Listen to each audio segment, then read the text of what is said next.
So I'm so proud of this group kasi 3 p.m. yung call time pero 3:20 na, pero kami pa rin yung naunang natapos sa lahat, di ba, Zach? Yan.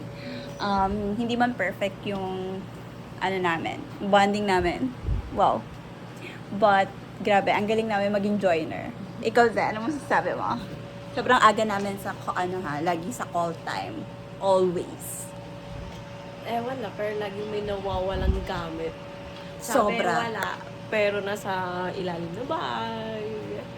Kada minuto na lang may nawawalang gamit. Grabe. Tsaka parang ito yung test of patience ng lahat. At lahat doon ay bagsak. Ikaw, Ma, ano masasabi mo sa trip na to, Ma? Ang bilis ma-rage bait ng lahat.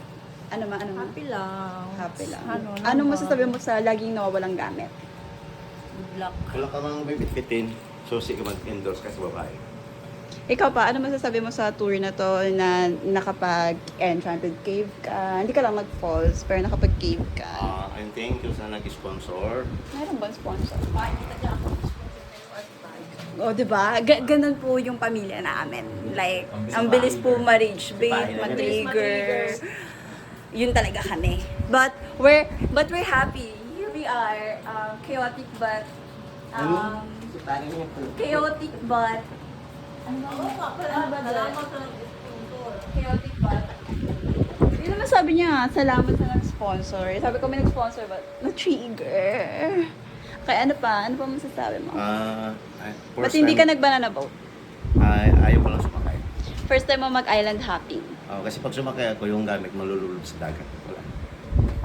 Ikaw, ano naman masasabi mo sa second time joiner mo but with first time with the whole family? Masaya mga rage bait. Oo, I think ayun talaga yung sakit ng pamilya namin. Mabilis kaming ma-rage bait. And kita nyo naman, kahit na gano'n, at the end of the day, we're together. Ayun na naman, nagtatanong na naman kung nasaan mawawala na naman yan.